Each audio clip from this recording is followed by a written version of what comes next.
mute, mute, mute, mute, mute, mute, mute.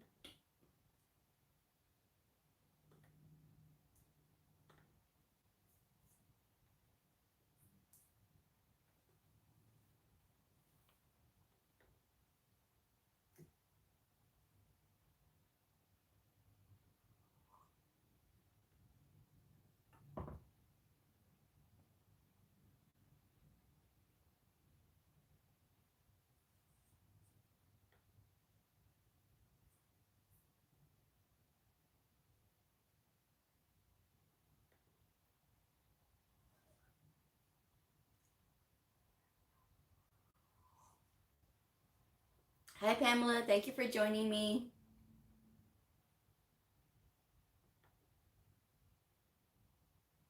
All right. Hi, Dance. Thank you for joining me.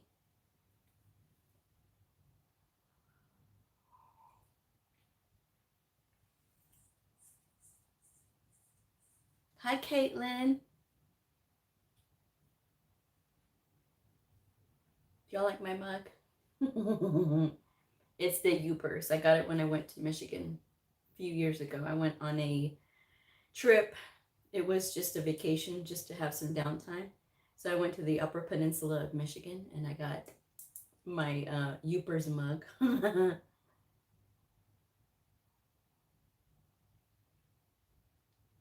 Alrighty. Hi, Clara.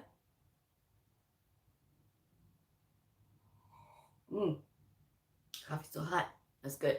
I hope y'all had a great Tuesday. I did. Got a lot done. And it's nice to be back on lives as well. Hi, Caroline. Thank you for the blue hearts. Johanna, B-L-E-U. That's how I'm going to start my show from now on. B-L-E-U. That's how you spell my name. 4 letters, guys. B-L-E-U. All right, so we're going to go ahead and get into it. If you're brand new to my channel, welcome. I am Blue. I'm a medical coder. Tonight, we are talking about realistic expectations for brand new medical coders.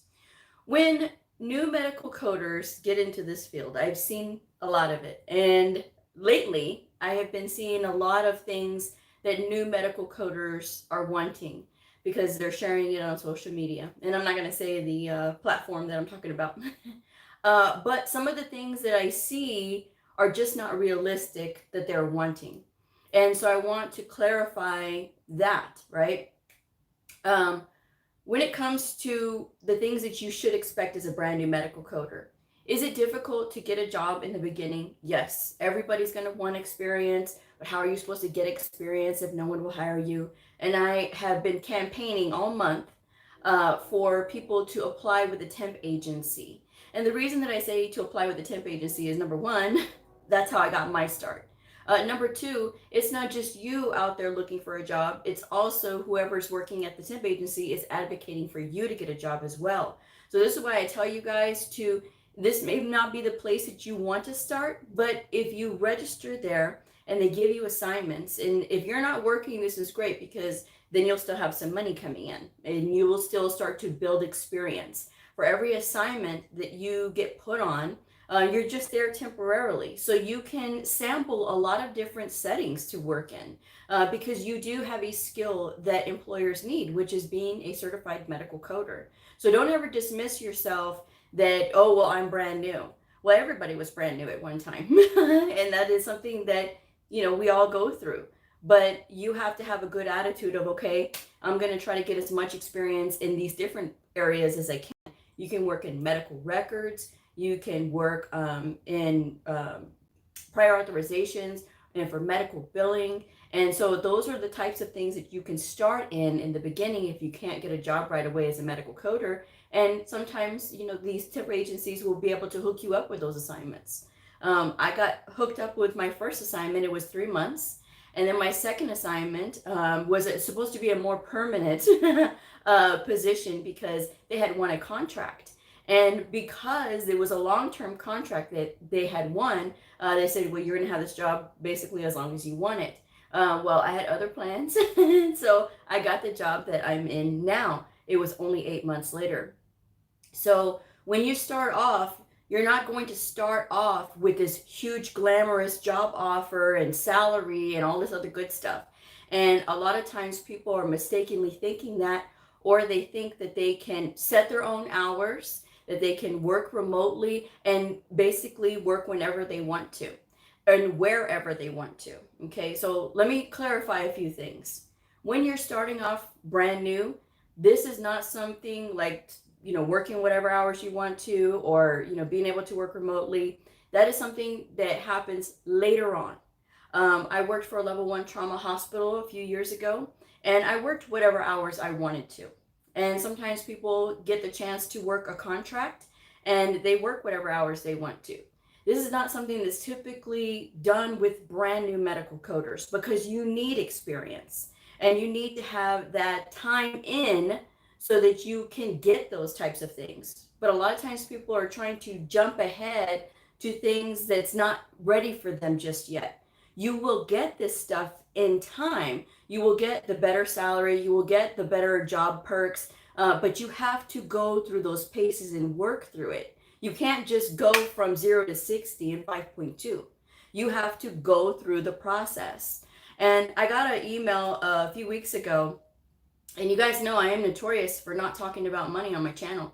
That is a hard and fast rule about my channel, is I do not talk about money. Number one, because my channel is about medical coding and the field itself, not about the salary, because the salary is different everywhere you go. But she was asking me, she said, well, I'm not going to hold you to it, but you said that the money will come with time. How long do I have to wait? What is the timetable for that? Okay, again, every place is going to be different. So what you're starting off at is going to vary from place to place. I'm not going to give anybody a timetable on how fast you are going to get, raises in salary. I got 2 raises in salary in 1 year when I very first started. So I started off my first assignment at a certain pay rate. The second one, it went up. And the third one, it went up. So it really all depends. But you have to put yourself in those positions to be able to get that. If you turn your nose at, a salary starting at this and that's too low and I don't want to start there, and you're spending all that time not getting any kind of experience, well, now you're really going to have to wait longer. So sometimes you have to accept what is considered to you to be lower, and then it's really not going to be long if you keep plugging at it. If you say, okay, well, this position here is paying only this much, but I know I'm worth more than this. Let me get a little bit of experience here, and I'm going to take that to my next place. I'm going to continue to look. Because even though you are in a job and you're working, if you're not happy with the salary, if you're not happy with the hours, then you can continue to look for other work. It's not that you're just confined to that one position. So that is something that you need to think about, And again, I don't answer those questions when it comes to my channel. And even if you email me, I'm still not going to answer, because I want you guys to know it's there. We all know it's there.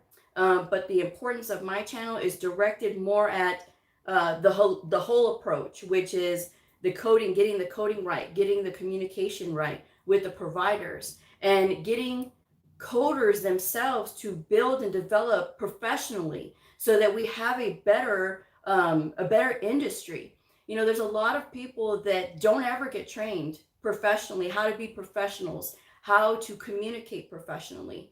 And it shows in our industry, because you'll see them, or you'll hear from other providers, well, I had a coder at my last facility. They never talked to me. I never knew they existed. And that's wrong. It's wrong, because if you are not talking to your providers, there's something wrong. You are always going to have to query. There's always going to be a potential for query. And even with really good providers and with really good documentation, there's always going to be an opportunity there for something, a query or whatever. So if you're not talking to your providers already, that's wrong. If your facility has one designated person, then that's something different. But there's a lot of places that do not have that. So if that's the case, then you have to be the one to say, you know what? All right, I'm going to make sure that I start working on myself so I can talk to these providers. I'm not nervous, and they're going to know that they can count on me. That is what is important. It's important to me to be able to share that. So again, Somebody had suggested too that to learn to work on your negotiation skills for your salary. When you're coming in and you have these skills, you have brand new medical coding skills, and you have your transferable skills, which you're bringing in with you. Sometimes that does entitle you to a little bit more, but that's not something that you really should concentrate on. What you really should concentrate on first is being able just to get in. Again, you're not going to have to stay at that pay rate if you are gathering that experience and you can move on to another place that is going to pay you more money.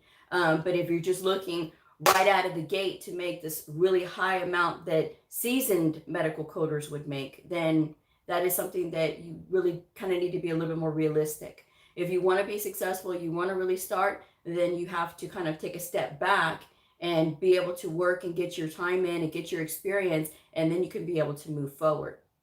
The pandemic allowed brand new medical coders to start working at home with no experience. And when it comes to brand new medical coders working at home, before the pandemic, this was almost unheard of because you had to have 3 to 5 years. Now, because of COVID, okay, we all understand there is, we have to work at home. So these employers have gotten into the habit of, okay, we're going to do virtual training. Virtual training for a brand new medical coder is a lot harder than being in person. And the reason that I say that it's a lot harder is because sometimes you just don't know how to formulate the question.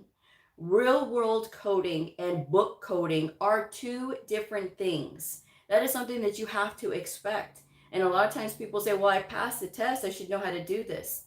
But the tests are books, right? It is books, and it's authors that wrote it, and they're looking for all the P's and Q's and everything in there. But in the real world, it's a provider who's been a doctor for years, and they're going to document however they want to. And if they haven't had any training, you're going to get what you get until you start working with them. So there is a difference there. And it's not something that should scare you. It should be something that intrigues you. Don't run away from the challenge, folks. That's the thing, is a lot of people will see this and run away. Like, oh, this was a lot harder than I thought. And you have to know all this anatomy and all this. You have to know enough to get in. And then you continue to study. So that way it does get easier. Because when you start to look at these words, it will get more familiar over time. So it's it's paying your dues, essentially. And in being in the field and going through those things, that's going to be able to get you to those positions later on that are going to be able, you're going to be able to be at home, or find a company that will allow you to work whatever hours you want to. But these are brand new medical coders that are trying to work, oh, I want to work in the evenings or over the weekends, and I want to be able to work at home, and I want to be able to log in whenever I want to. Guys, that's not the way that it works. You have to be available to these providers when they're there at the facility, not when you want to be working or when it's convenient for you. This is not like direct sales, okay? People seem to think that this is like, oh, you can do this freelance and things like that. This is not like that, especially if you're brand new, okay? If you're brand new, you need to be right there in the weeds. You need to be right there in the thick of it, working alongside other medical providers and being there and available. So if you have a romanticized thought about how this goes, that you can just be anywhere and you can travel and do this, again, that's wrong, because you have to have a secure internet connection.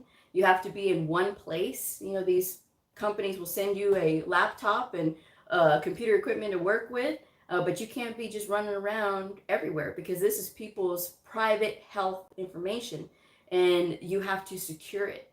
And it's just as the same as wherever you're working, is just as the same as being in a facility or a doctor's office, where you're going to have to protect that information. So again, if that is where your thought process is, where your head is at, really stop and I hope you hear what I have to say, because it's not popular. I know that it's not popular. I'm saying the opposite of what these schools are saying, or what these other people are trying to tell you. Oh yeah, you can do that, you can do that. I'm not going to sit here and lie to you. When I see people on these social media platforms and no one says anything veteran coders, they know. New coders, you know, they don't know quite yet. And that's the scary part, is when these new coders are listening to these other new coders and they think they can do this stuff and they can't. So that is something that I want you guys to know. Be open to working in the facility when you first start. Be open to working in the facility when you first start, so that way you can get that experience. And if you say, well, Blue, I know that, but you know, I have this terrible condition, and I really want to work by myself. And again, that will come with time, but you have to kind of put yourself aside and be able to get your time in so you can have that work experience, so that it will be easier for you later on. Because trust me, if I had to do this and start with being remote first out of the gate, I probably would have changed my mind myself, because it's too difficult. And if you don't have experience, don't try to work above what you're trying to do. I saw another person who said that they want to write professional articles about being a freelance medical coder. Okay, first of all, you haven't been a coder yet. How can you write anything about being a medical coder? Well, I want to be an auditor. Okay, how can you be an auditor if you've never been audited? If you haven't had the time and the education and the professional maturity to be an auditor, how can you try to be an auditor right out of the gate? Well, I want to run my own business. And you haven't been a coder or a biller before? No. You don't need to do that. Because billing is people's money. And patients are already sick. They need people who have been in the industry, or if they're brand new to the industry, they're working under somebody so that they learn from them and they learn what they're doing before they try to sprout off on their own. Okay, not that billers need even to be certified, but if you're walking in there with your certification for medical coding and you go into billing, that's great, because a lot of times these billers, they get like denials and things, and it's a certified medical coder that will be able to spot why. It will make sense. So, all right. Hi, Monica. Hi, Human. Hi, Miss Lily. Hi, Tangela. Thank you all for the blue hearts. Hi, Miss Jackson. Don't worry. Hi, Mitney. I'm doing great. Hi, Alanda. Crafts. Lots of learning curves. Yes. Hi, Crystal. Hi, Blue. Totally agree with you about first starting out coding and working from home, etc. People want to run before they can walk. Thank you. And that's the thing. When I see that, it breaks my heart, because I know somebody lied to them. I know they did. And it makes me mad, because somebody lied to somebody that's trying to get into the field. And I see these nurses, they say, well, I want to do this part-time. I've had so many nurses tell me, well, Blue, I want to do this part-time. Again, this is not a part-time gig. This is not a side hustle. And it irritates me when I hear people call medical coding a side hustle. It is not a side hustle. A side hustle does not require you to be continually educated. It does not require you to have to learn all these new things every single year.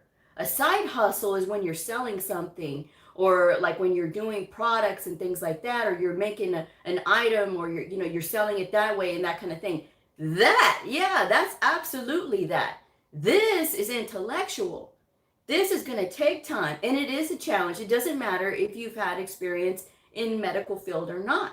It is literally a different way of thinking, and it will humble even the most seasoned medical professional. It will humble you quick, because that is what medical coding does. And even if you're taught by some of the best teachers in the world, it still doesn't change the fact that it's still going to throw you when you start getting into it. You heard it. You heard it here. I'm just saying. Hi, Moni. Thank you for the blue hearts. Kay, thanks for this video. Tapping out early. I'm tired. Okay, Kay. I'll see ya. Crystal, coming from doing billing already and doing my schooling for coding and hearing that people think that they can work from home out of the gate, I'm like, oh girl, someone lied to you. Yes, yes, 100%. And they do this because they want to sell these programs. If you were to tell somebody the truth about medical coding, okay, oh, you're interested in medical coding, and hi, Miss Lily, you're interested in medical coding, okay. Okay, first of all, you're going to have to learn what a doctor knows while never having gone to medical school, and that means anatomy, physiology, pathophysiology, physiology, medical terminology.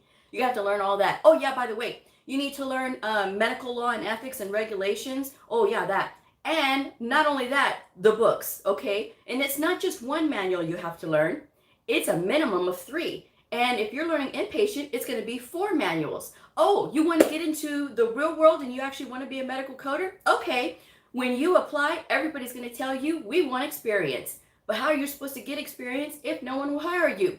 Oh, that's when you really have to go and put yourself out there and sell yourself and your qualities. But how do you do that if no one's ever trained you? Well, of course, there's Medical Coding with Bleu, who tells y'all to go to the temp agency and apply with them and get a really good resume that you write. Because there's people out there that are willing to take advantage of brand new people who do not know better. When some of these resumes that I've seen that are written by so-called professionals because they didn't know, and so they said, well, here, Blue, this was written by somebody else, it wasn't written by me. And I look at this so-called professional that's writing this. Some are supposed to be medical coding centered, not from what I see. If I'm a hiring manager, I would have definitely passed over that resume. And there's a lot of reasons why. And it's only because when I look at this, I don't see it as a medical coder speaking to me. Even if you're not a medical coder yet, it doesn't mean that you can't learn how to speak medical coder. When I see, oh, I was trained in diagnosis coding, congratulations. We were in ICD-9 pre-2015. Okay, and now we're ICD-10 CN, right? But did you know that there's still some people who are only trained in ICD-9, haven't been trained in ICD-10 and still trying to get in? And they say they were trained in diagnosis coding. That's why you have to be specific. That's why when you look at these job listings, they're going to tell you exactly what they want. Procedure coding. Okay, what procedure coding? CPT or ICD-10 PCS? Which one? Okay. So that's where all those details come into play. Never overestimate how important or underestimate how important details are. Details are everything in this field. And when I see somebody that's not even trying or that's not using that language that we use, and that you can find by looking at the job listing itself. And any of those skills that you've had, you can definitely put those in your resume. But you have to try to build that on your own. That's why I tell you guys, yes, do I do resume reviews? Absolutely. But I always tell you guys to write your own resume and see what you can do with that. See what you can do with your own cover letter. And don't let that cover letter be a regurgitation of your resume, which I've seen that from so-called professionals. If I'm looking at a cover letter, I want to look at, why does this person want to be a medical coder? Why? Well, I'm a hard worker. Congratulations. Everybody that's applied is a hard worker. I've had 100 applicants. What makes you so different? Well, let's try to be on, folks. Let's try to be on. I've been trained. I've been newly trained in ICD-10, CM, CPT, and HCPCS if I'm in this interview, right? I've gone over the coding guidelines and I'm fresh with those guidelines.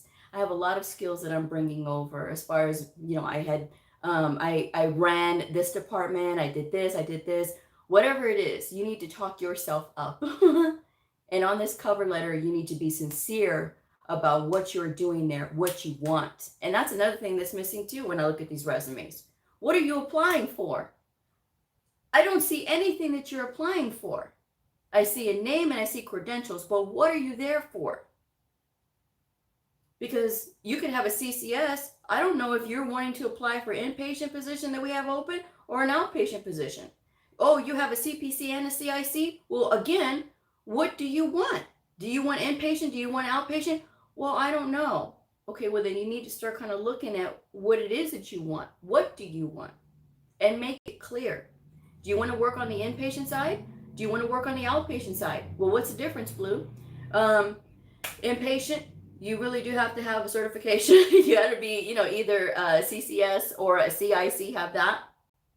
And that way you'll know how to work the ICD-10 PCS manual. And then, you have a different production, but keep in mind that even though it says, 2 to 3 charts per hour, it doesn't mean that it's only 2 to 3 things that you're looking at. It is literally the patient's entire stay. So if that patient was there in the hospital for 2 whole weeks, you're looking through their entire chart. 2 whole weeks of documentation. Oh, they were there a month? Okay. So that's what you're looking through when you're doing inpatient. So sometimes it takes a little bit more finesse, but you don't have to work with E&M. So that's always good. That's a plus for some who hate E&M. Oh, you want to work on the outpatient side? You want to work in a clinic? Okay, now you're going to be messing with the CPT manual and the evaluation and management levels. And a different rules on the diagnosis coding. Oh yeah, and the diagnosis coding on the inpatient side is completely different as well. So that's something to think about.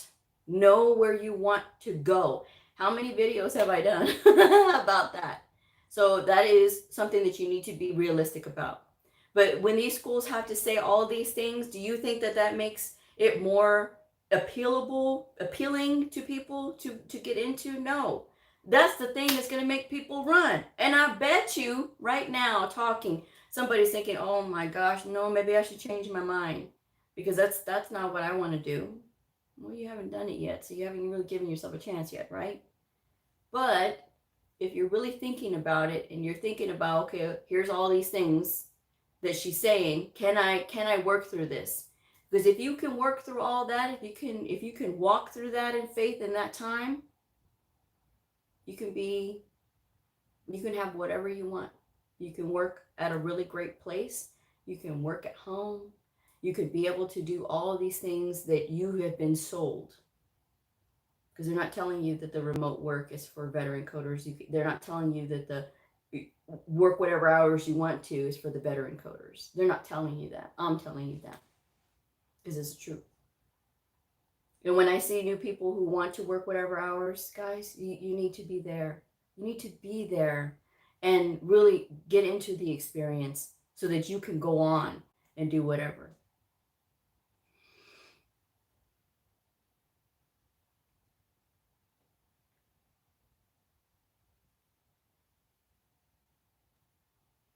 I messed up. Caitlin says, I was lucky I got remote my first job, but I will say I love it and I'm glad I chose this field. See, there you go. But you got started in the pandemic time. Let's just be clear on that. So that people know. Okay. Britt, hi, can you do a video on SOAP documentation? Hi, Lauren. Landy, hi, how can I print your study guide? Thank you, Ms. Jackson. Caitlin says, Blue, have you heard of contract work while working a full-time? So you mean like doing it on the side, Caitlin? Working like on the side and doing contract work?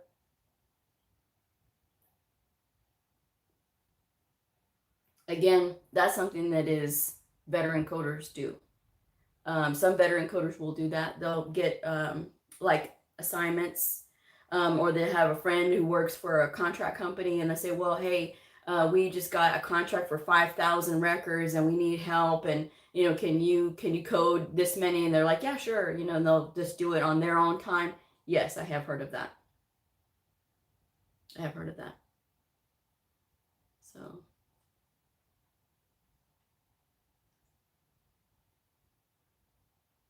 but yes, that's something that I want you guys to know when it comes to the expectations. Let's lower the expectations to reality. Okay, let's not want all of these things. Let's not try to work outside of our scope of what we've done or practice, or what we've learned. Let's try not to do that. Okay, guys, let's be realistic about what we want, and let's be realistic about the things that is going to happen.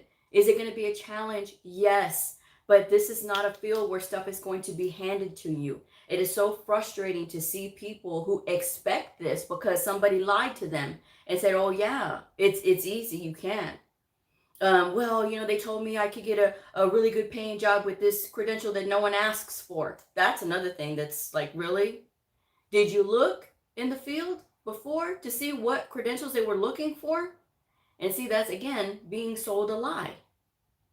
And so that is something that I wish that people would do more of their research instead of just believing one person and saying, okay, again, I got nothing to sell y'all. And if you choose to do it, great. If you choose not to do it, even better. Because if you choose not to do it and you decide, hey, but this wasn't for me, okay, well, good. I'm glad I saved you. I'm glad I saved you thousands of dollars that you had to spend before getting into the field, you know? Or, you need multiple credentials to really stand out. You know, when I got my first job, I had my CCA. When I got my second job, I still had a CCA. When I got my third job, I still had a CCA. When I worked for a level 1 trauma hospital, still a CCA. One credential. One credential. And that's it. And so for people who foo-foo the CCA, think about this. The CCA has to know what a CCS knows, right? Except the CCA exam is a little shorter. It's 2 hours. It's a 2-hour exam. It's considered entry level. And that's another thing too, is when people dismiss the CCA, oh yeah, well, no one asked for it. Not true, not true, because I see it all the time when I'm looking up jobs. And not only that, again, that person has to be talented enough to know inpatient and outpatient coding. So really, versus somebody who has a credential that only covers one side. I'm going to pick the CCA. So if you hear any trash talk, think about the person who's saying it. Do they know? Probably not. And so, or maybe it's something that they heard.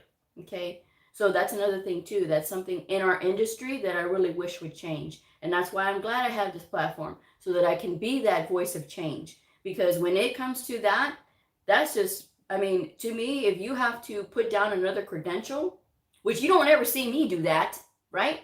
I always advocate for both AHIMA and AAPC, and I'm not even a member of AAPC. And I still say, oh, CPC, CIC, that would be great.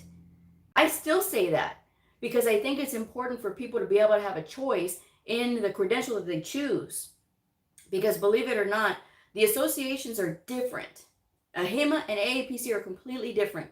So it's for some people, it is better when they're with AHIMA. For some people, it's better when they're with AAPC. You don't need both. It is just more expensive.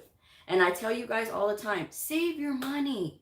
Save your money because all you need is one credential. You don't need 100 different credentials that are really saying a lot of the same thing that the one credential says, plus experience. Okay? Because if you have a string of credentials and you have no experience, that's going to get you nowhere. Now, if you have a string of credentials and you have experience, then that's something different because you've worked for that. And which I wish that they would make that mandatory, like you have to have a certain amount of time in before you start racking up these credentials. But again, it's a money thing.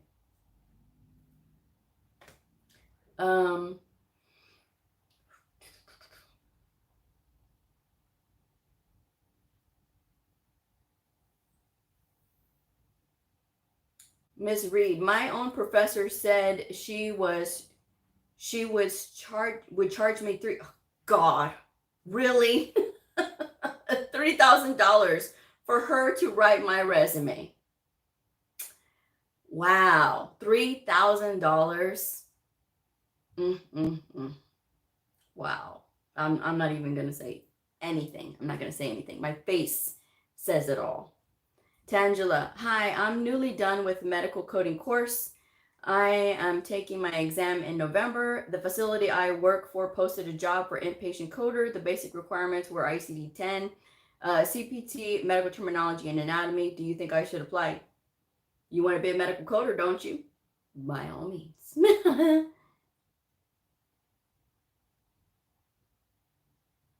The nerve, $3,000. That's just, I can't even, like, no. That could be somebody's entire, and again, it's the professor that's saying that. Like you don't make enough money, right? Okay, let's just get that aside. Okay.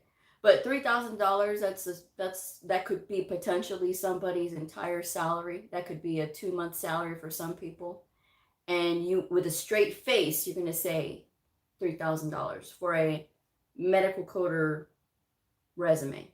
Now, I could understand, like, if the stakes were higher and you were like, applying to be like something with some sort of leadership level, right? Then I could understand, because then, yes, when you start getting into CEO and president and all this other stuff, and they start, charging you that kind of money, that yes, I could see, because that makes sense to me. Now you have to do a whole different thing, and you've got to make it, and all this other thing, and that kind of thing.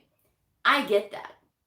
But for somebody that's getting into medical coding, doesn't have any experience, is brand new, you want to sit there and charge them $3,000, that's shameful. Shameful. Then why are you asking me, Tangela? I actually did apply. Well, good. Yes, Dance, it is disrespectful to charge that much. Yes, exactly. So, I mean, that is a slap in the face. It's ridiculous. It's ridiculous. And for me, for people to be that greedy, really, I charge $25 for a resume review. $25. And that includes the cover letter. Should I charge more? Absolutely, probably. But the thing is, guys, I know people are still looking for a job. You're still looking for a job, and you're brand new and that kind of thing. So what I do when I go over people's resumes with them is I talk about, okay, what are your skills? Because sometimes I see like what they have, and all their skills are not there. We start talking it out so we can draw out those skills and be able to get you to shine this up. You can look on my LinkedIn where I have some reviews from people who I've worked with on resumes. So, I mean, it's out there. But guys, I hope no one ever takes advantage of you like that. And I hope that when trying to charge $3,000, and I hope that when people tell you, oh yeah, you need this, you need that, you need to buy this, you need to buy that you really think about the long-term impacts, especially when they try to sell you multiple credentials. Oh yeah, you need all these credentials because it's going to make you look good. No, what's going to make you look good is your know-how.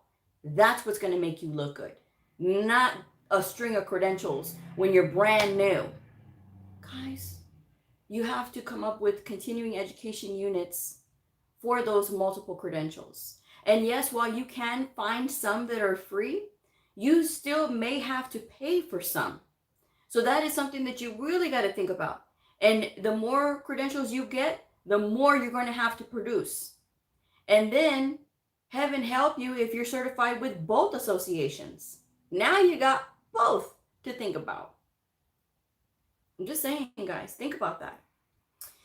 Edie says, Blue, I have an RHIT and I want to do the CPC since it covers coding more. I hate to pay for 2 license fees and the CEU. Then why are you going for the CPC?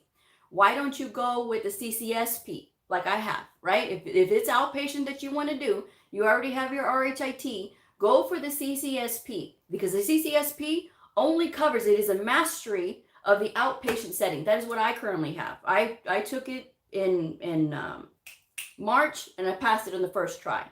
So if you already have your RHIT, there's no sense in going to another association when AHIMA has its own CCSP that covers only the outpatient. And they ask for the CCSP everywhere. So I'm just throwing that out there. And I know you're being sarcastic, Steve. Hi, Rebecca. Thank you for the blue hearts. Most jobs, most jobs require CPC or CCS, rarely see the CCA. It's out there. It is out there. And it's not rarely, it is out there. Crafts, that's more than 2 months of my take-home pay at a call center right now. That person is greedy for sure. Maximus, true blue, because she always tells the truth, even sometimes when it's hard to hear. Yeah, it makes me public enemy number 1 a lot of times too. I'm at Medical Coding with Bleu, and that Bleu is BLEU. Medical Coding with Bleu, BLEU, at gmail.com is my email. And when I update the description box, it will be in there as well. Steve, how do you know which cert to get? And how do I take payment? I take PayPal or Zelle. Okay. And the payment email is the email, medicalcodingwithbleu at gmail. How do you know which certification to get? So a lot of times people don't know which one to, and I'll get back to your question, Caitlin.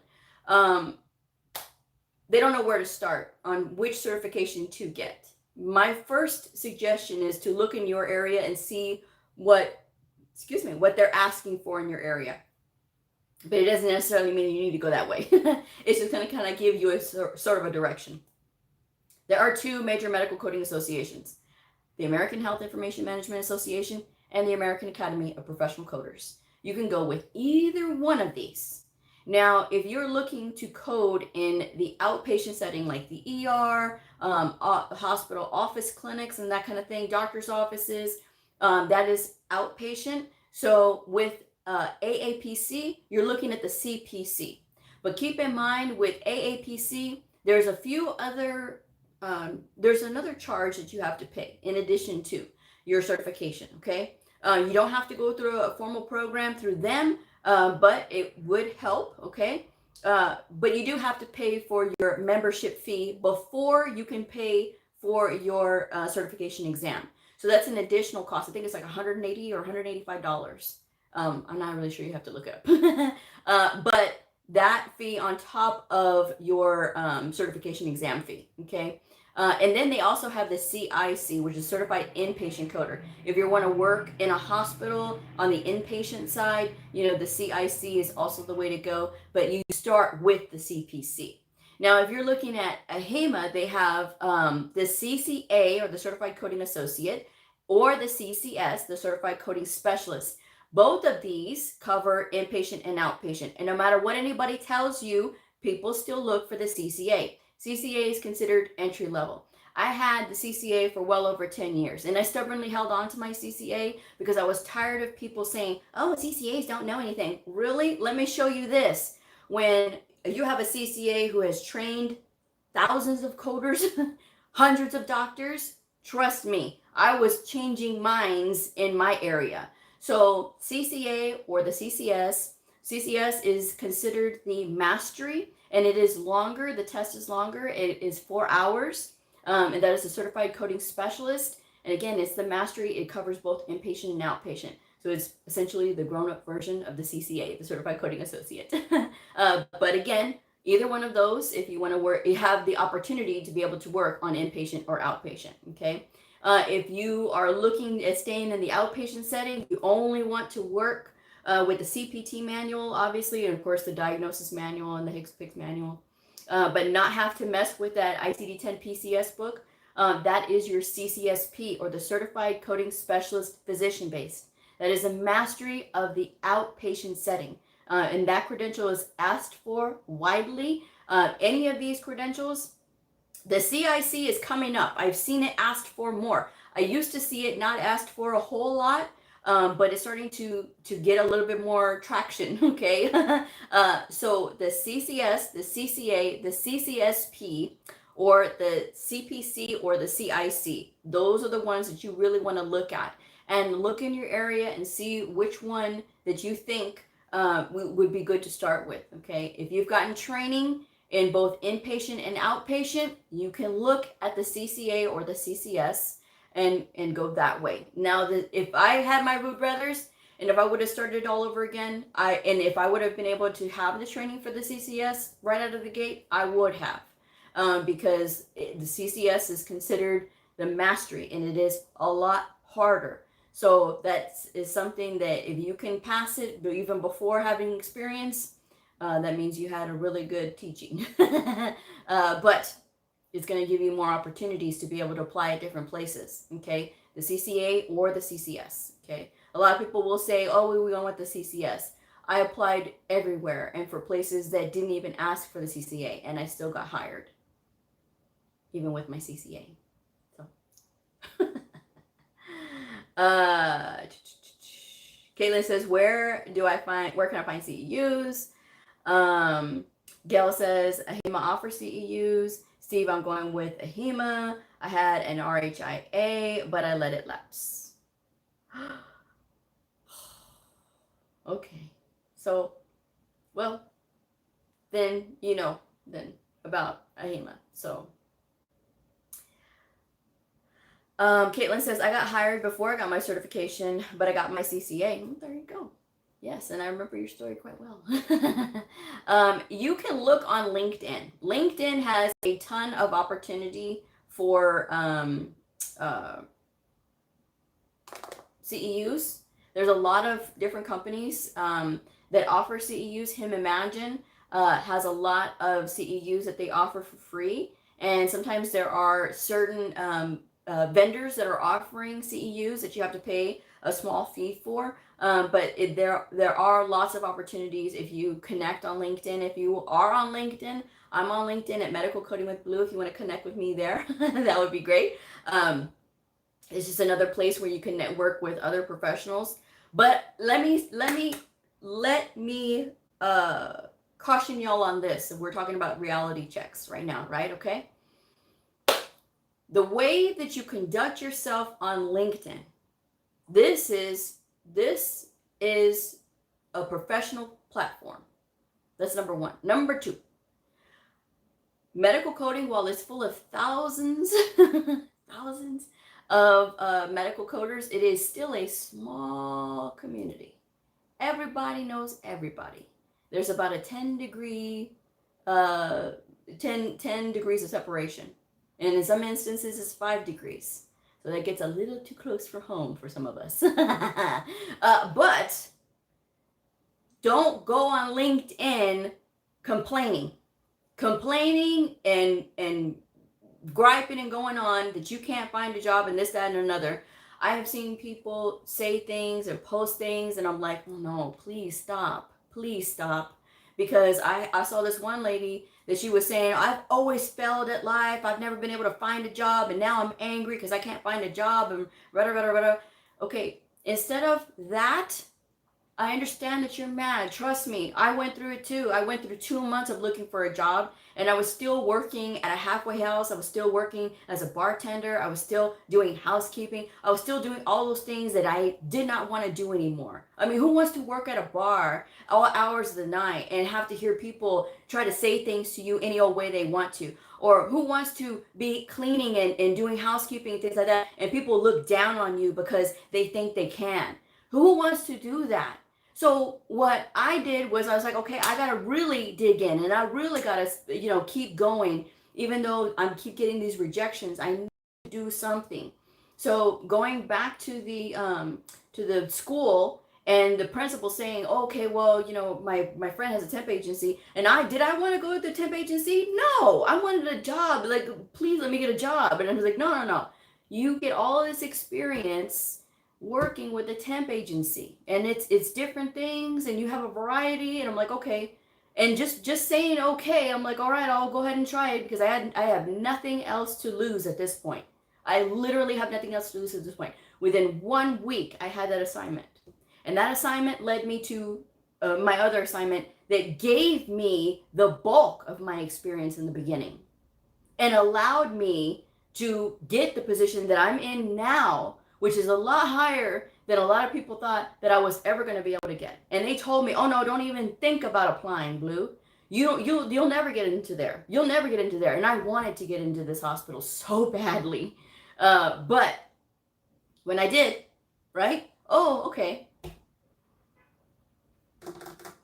Here I am now. So not doing too bad.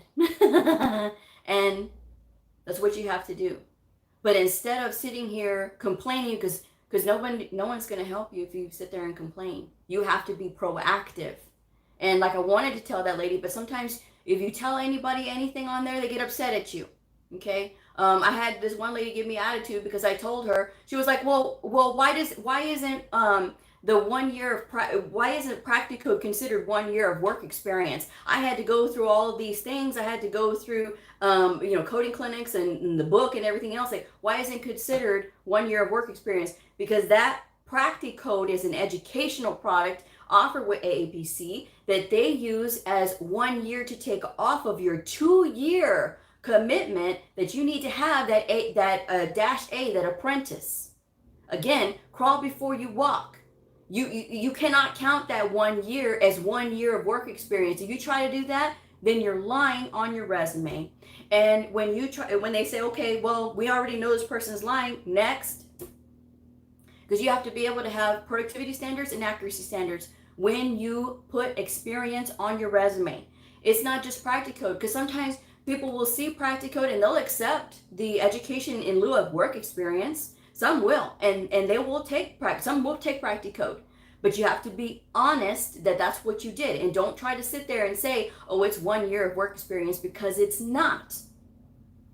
And I hope that you guys hear me when I say that, because it is not considered 1 year of work experience. Is it a good educational product? Well, I mean, you're coding through all these charts. It's supposed to make you feel more confident. You're supposed to be able to go through these things, and it's not multiple choice. So that is a good thing, right?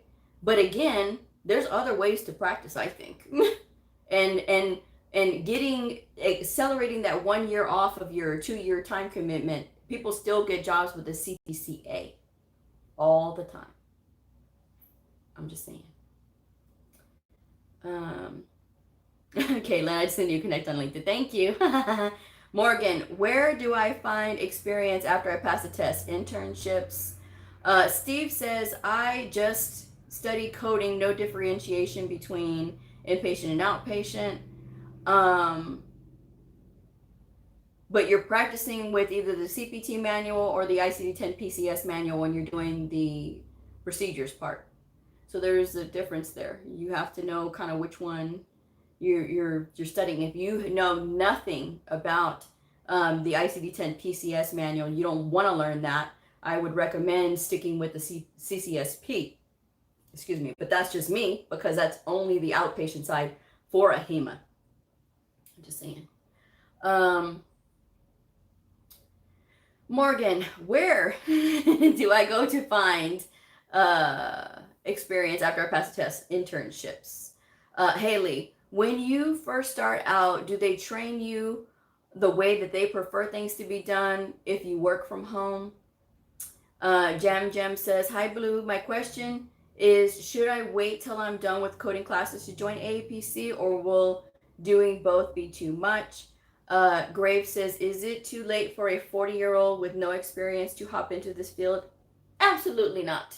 There are people all the time in their 50s starting this. I knew a lady who was age 61, and she graduated the same time I did, and she's still a medical coder today. So 40 is the new 30, and you're still young enough. If you have that drive to be able to study and do all these things, and absolutely. Grave, you are more than welcome to start this. There's a lot of people that start at all ages and stages. And being 40 is still very young. It's still young enough to have a full second career in your career life, right? Of working. I'm just saying. Mitney says it's never too late, and I agree. The book I'm using combines ICD-10 CM and okay, so it's from a HEMA. So yeah, well, I mean, then you're preparing at least for CCS or the CCA. It's up to you, whichever way you want to go. Miss Lily says, I'm 56. I graduated in December as a medical coder. There you go. Dance. Steve, which book are you studying from? All right, so back to these questions. All right. Where do I go to find experience after I pass the test? Internships. Internships are typically reserved for like the college students and things like that, because they can't have civilians running around back with the medical records and things like that. Typically, you won't find volunteer positions or internships if you're not in a college program or some other trade school program, right? So you can either apply with a temp agency, apply with a temp agency. one that specializes in medical professions. Get your name registered there. That's your first stop. Your second stop is applying for medical coding positions. And the other one is applying for medical billing positions, because medical billing does not require you to be certified, and you do not need a billing certificate. Okay, that's the other one. There's also medical records, because sometimes you can start your career as a medical coder in medical records, because then you'll already have your foot in the door and you'll already start making those connections. And they'll say, oh yeah, well, we know that Morgan has her certification, so we need a medical coder. Let's go ahead and hire her, and we can move her over there. So getting into the facility or wherever you want to work is a really good way to start adding that experience. I do not recommend, though, that you start at scheduling or working at the front desk. That is a dead end, and it is not going to get you any experience with medical coding. Medical records won't get you experience with medical coding, but it will get you around the people that are hiring for the coders. And before you say, well, Blue, what about the scheduling and what about the front desk? If they like you at the front desk, they're going to leave you at the front desk. And with scheduling, if you want to burn yourself out before you even started medical coding, go to scheduling and see how you like that. Okay, because trust me, scheduling is a very patient field. Like, you have to be very patient with the people that you're going to get on the phone with, and you have to be on the phone. And to me, that is the same as working at a call center, which I have worked at a call center and I did not like it, and I hope to never ever have to do that again. I will just say that. But yes, so try to start that way. Prior authorizations, which that's reviewing the record, and that is getting a note from the doctor that says, hey, this patient has this condition, I want to do this procedure, call the insurance company, see if they'll take care of this. And then you call them, the insurance company says yes or no, or they say, well, this is not supported, or this is not necessary, or whatever, and you got to go back to the doctor. Okay, so now you're getting experience abstracting codes and looking at that kind of thing. So that will help you to transition to being a coder. So there's all those alternative ways. So I always say that all the time. Don't just rely on internships. You don't have to work for free, folks. You don't. You have a skill, and you need to be paid for that skill. And yes, while you start off at a reasonable amount, a reasonable dollar amount, you do not have to start off for very little, so little that you're making, barely making it.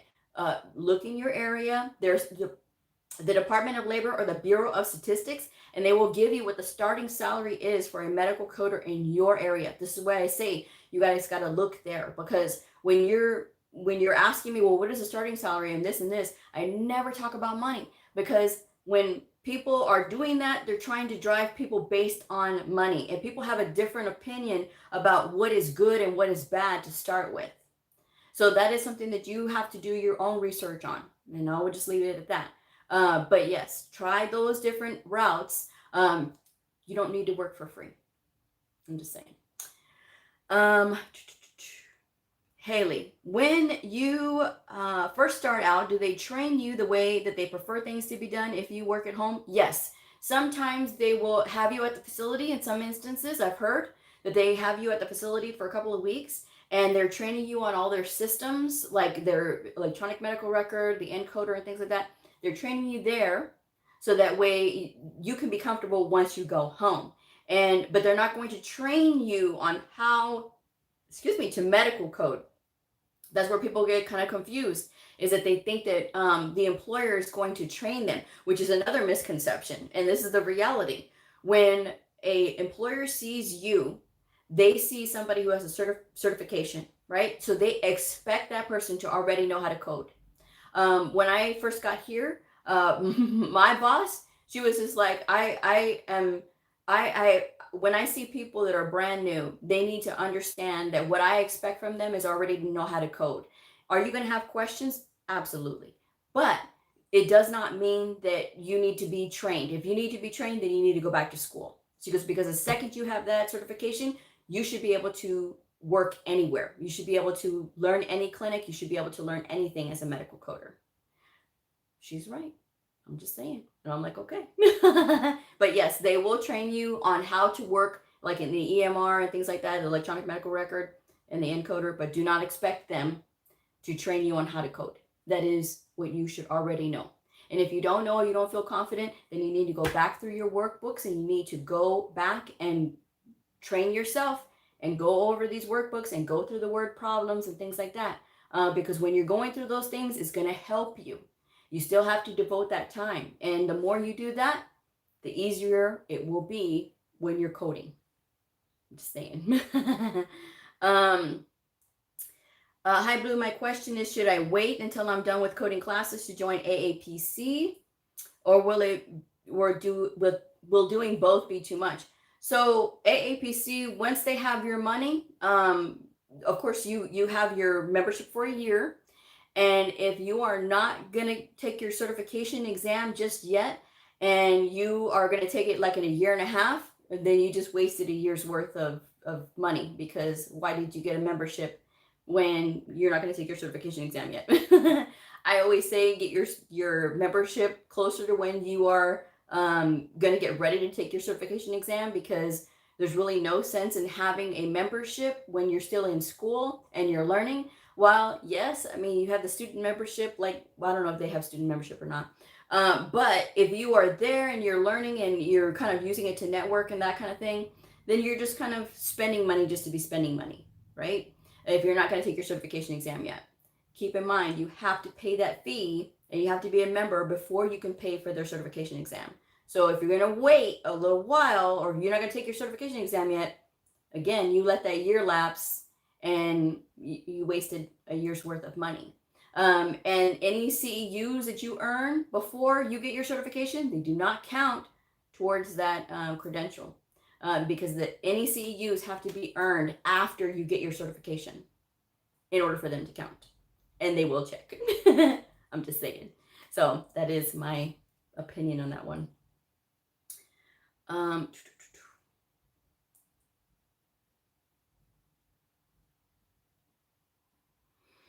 Elena, I'm glad someone mentioned age on here, LOL, and I'm 44 and I'm interested in this field. At the moment, I am taking healthcare management online schooling at South University. And you're welcome, Morgan. Caitlin, I was trained for about 3 days and I guess I caught on quick. I was surprised. You shouldn't be surprised. I know you were studying before.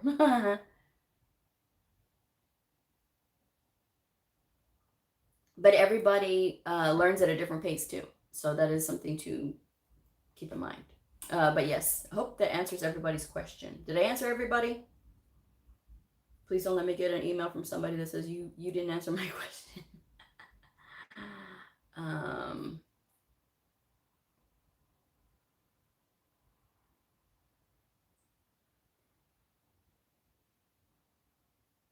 Yes. AHIMA does accept AAPC CEUs. Yes. My employer actually has all of their CEUs approved with AAPC, and I am still able to report that on my when I have my CCA. So yeah, the AHIMA does accept AAPC CEUs. What is the difference between a biller and a coder? It's right in the name. The biller does the billing. The coder does the coding. They're cousins. Sometimes it is the same person, and sometimes it is two different people. It really depends. Sometimes a facility is small, so they'll have the coder and the biller as the same person. And oh yeah, this is our biller, this is our coder, and they take care of doing all the billing. And sometimes it's two different people. I have never done billing, but I know enough to get me around because I've done my own research. But I've always been a coder, so I've always only worked with the provider and the record itself. With the biller, they work with the patients, they're collecting the money, and they're working with the insurance company, and they're working with the doctor, if they don't have the coders with them. Okay, if not, they're working with the coders. So the coders work with the billers, like if they get stuff kicked back and like, okay, this was rejected for this reason or that reason, can you re-review? And then the coder will re-review all the time. So I mean, it's really, that's how they are. That's their different functions. Steve says, can you work in the field with an entry-level certification?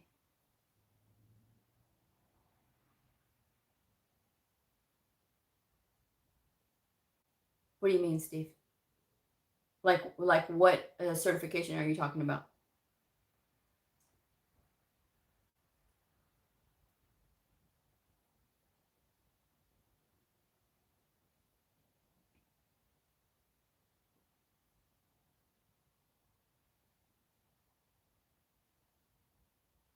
How many claims do you think a 3-month coder should? I have no idea, Caitlin. I have no idea.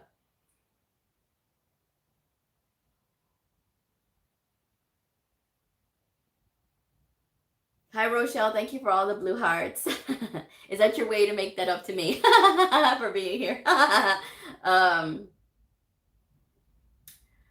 I don't know a lowest one, Steve. I'm not going to say it because I don't see any of the credentials with AHIMA as being the lowest. Okay, they are all worthy in their own way. And yes, if you're asking, they AHIMA credentials are just as worthy as AAPC credentials. And when it comes to, oh, can you, the ones that I have said, the CCA, the CCS, the CCSP, the CPC, or the CIC, all of them are all asked by employers. So you are able to get a job with any of those that I just said.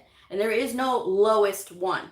Okay, I'm going to make that very clear because I take it personally when people say things about these certifications. And while it may not have meant to be that way, I'm just saying that when it comes to these certifications, each one of them has their abilities to be able to do things. And when I hear people say things, oh, well, this one, that one, this, no.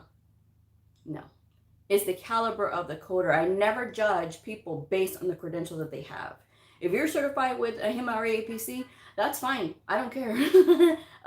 But it is all about your knowledge base, and it is all about the things that you are doing to become a better medical coder.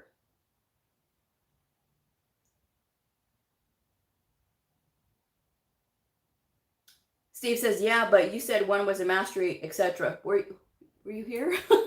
CCS is the mastery. The Certified Coding Specialist, that is the mastery certification. Every employer that I have seen will accept these certifications, but it depends on how you present yourself. Any of the certifications that I said, employers are willing to accept.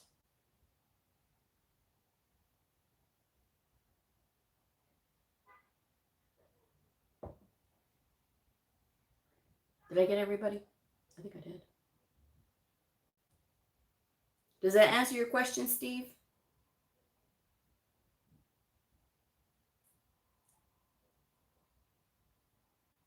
Any suggestions on how to study for the CCSP, not the CSP? Guys, you got to get the certifications right too, okay? When you are looking at these abbreviations, make sure that you're doing the abbreviations correctly. Any suggestions on how to study for the CCSP besides AHIMA's website? That is a, that is going to cover all the topics that you have. So do not go based on just the AHIMA exam prep book. A lot of times people will get these exam prep books based on the association and think that if they do really well on those exam prep books that they'll automatically pass their certification exam because they think that, oh yeah, that's what's on that exam. I've had people write to me very upset because they say, oh, well, I did really well on the practice book. Why didn't I pass the exam? Because what's in those practice exam books is not what is on the exam. Some people think that those are the questions that are on the exam.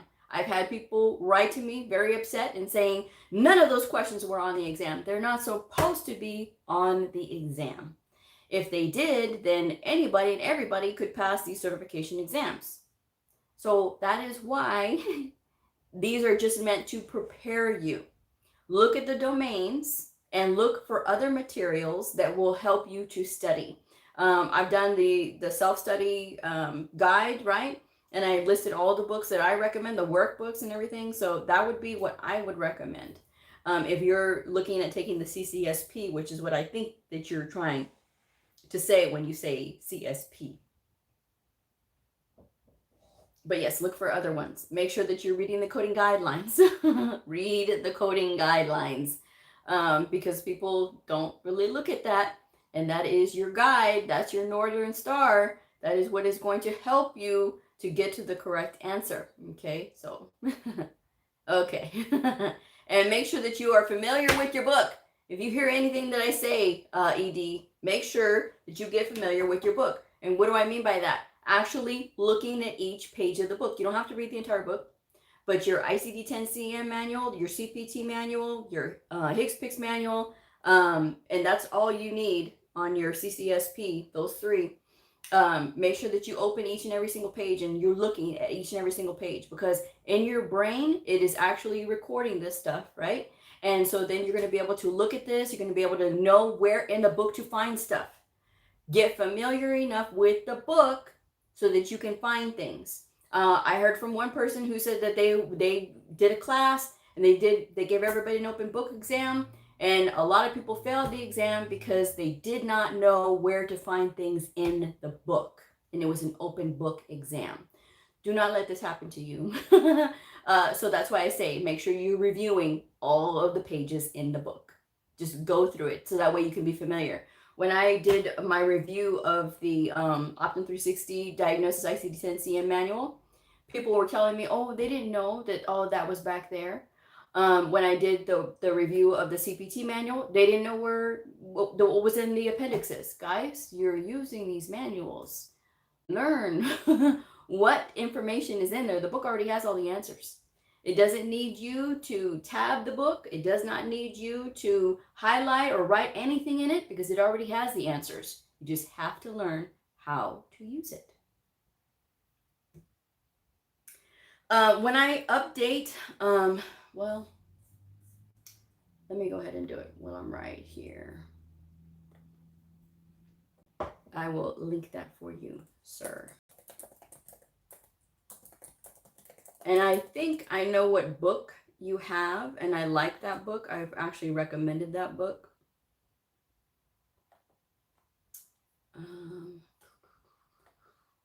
But the one that I have is by AHA, the American Hospital Association. I think you said yours was by AHIMA. It's not the same book. Never mind. That's the video, so you can copy that link. If anybody wants the independent study video, that is the link for that. Okay. I still need to go back through there and update to the 2022 books. But you don't have to click on any of the links there. They're Amazon affiliate links. You don't have to click on the link because I may get a commission if you do, but you don't have to. That's why the title is there. So that way you can look it up wherever you find your books.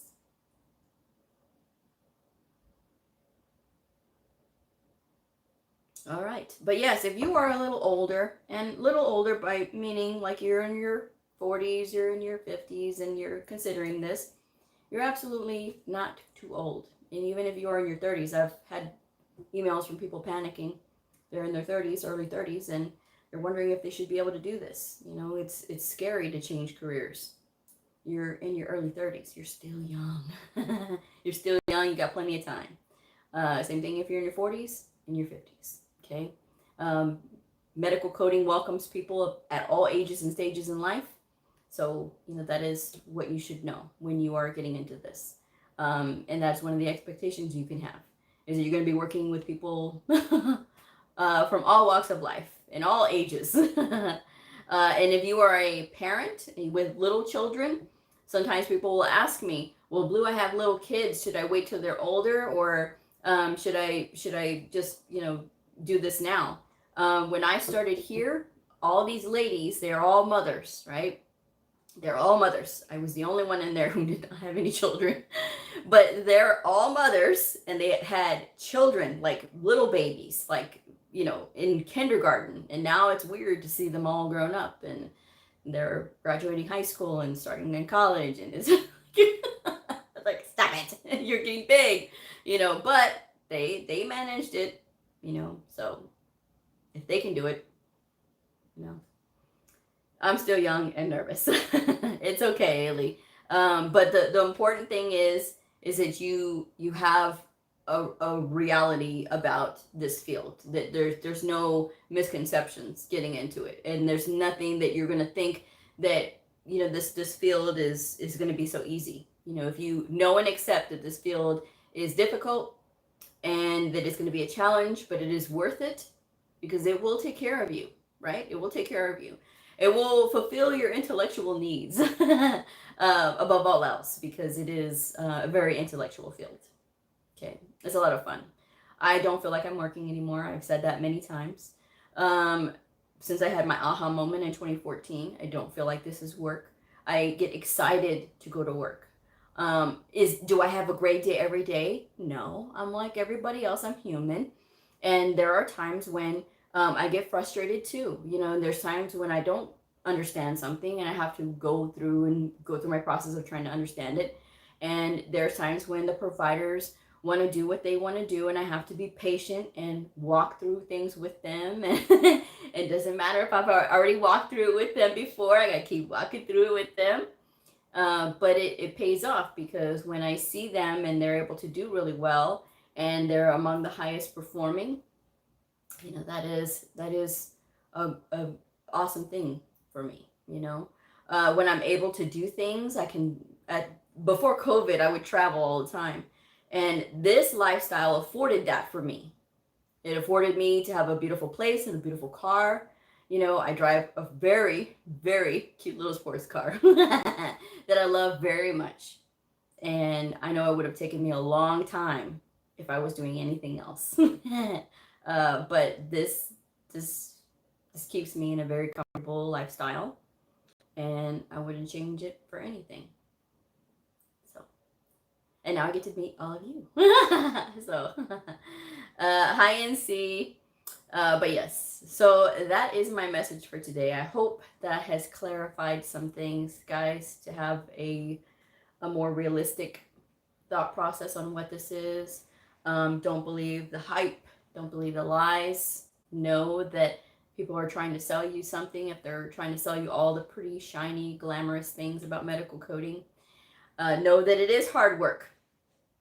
It is hard work. Anything worth having is hard work. Haley says, if you work from home, what are the expectations like? I am going to be a new mom, so do you have to Skype or Zoom call a lot? Depends on where you are. I mean, sometimes some facilities will have a like a meeting every morning. So they may have you meet over Skype every morning or meet over Zoom, you know, depends. But being a new mom and working at home, I mean, that is, you know, you really do need to consider getting some help, because your baby is going to need you, but you're also going to be needed at work, and you can't start and stop every time you're working on something and you hear the baby cry. You gotta go run and take care of the baby, and then you got to get back to doing your thing. When you are trying to work with these records, you got to be able to concentrate. So it cannot only fall all on you. Okay, you're going to need to get help, because again, working at home is it's a very responsible task. You have to be able to treat it like you are going to the office.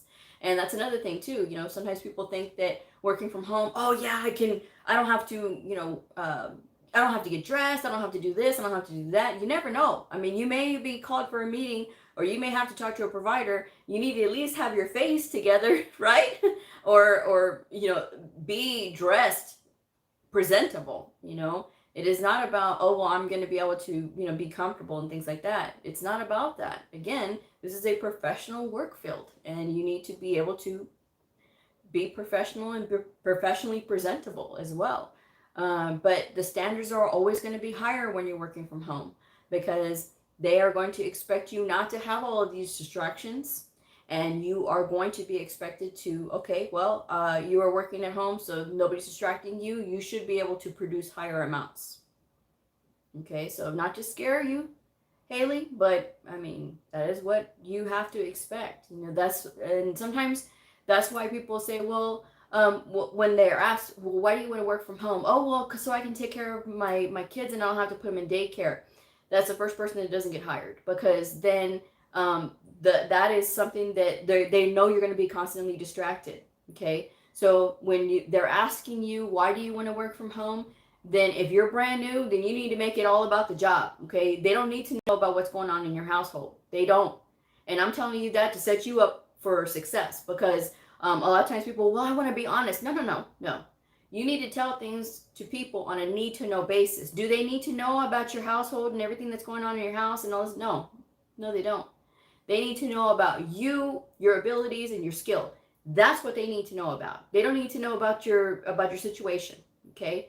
So just make sure that you tell people things on a need to know basis. They don't need to know all this other stuff. You need to make sure that you concentrate on your work and that you're able to concentrate on your work. Okay. Kaylin, yeah, we have to do 13 to 16 claims an hour at my job. There you go. Elena, thank you so much for this live. It made me realize what will be expected when I'm getting into this field. Blessings to you. Thank you. I'm glad. I hope it helps. I hope it helps people, because that's why I do it. You know, I don't do it to discourage, but I do it to give you the reality. And sometimes it's not what people want to hear, unfortunately. Hello, Canada. But yes, so that is my message. That's my message for today. I will be back tomorrow. I don't know if it'll be live though. It may be live. We'll see.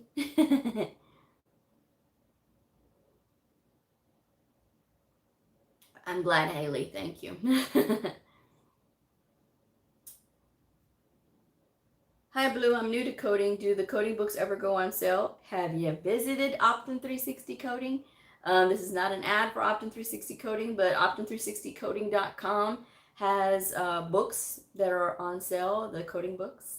So have fun. Go to Optum360coding.com and go to Best Deals, and you will find they're on sale.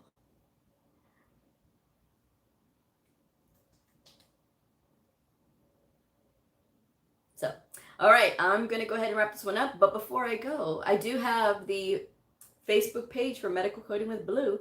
I have been posting some of my videos that I recommended because I'm trying to gain an audience on Facebook. But anyway, I have been doing like I did post a crossword puzzle. It's a sample crossword puzzle that I do for my Patreon channel. So if you've ever been curious about that, and I do crossword puzzles to help with medical terminology, which is a fun way to study medical terminology and anatomy, okay? Because you're looking at the puzzle and trying to figure it out. But I posted a sample crossword on Facebook. So if you are looking, you want to look at that and you're interested in finding out more, visit the Facebook page, like it, follow the page, do all that good stuff. And if you're interested, all of my contact information will be in the description box when I update the video. So when you see the thumbnail of this video updated, then you'll know that all of the information is all updated in the description box. It is on any of my latest videos as well. All of the information, my contact information and tutoring and, you know, resume reviews and Patreon, it's all there. So I'm going to wrap this one up. Thank you guys so much for joining me. This is a lot of fun, and I will see y'all on the next episode. Bye.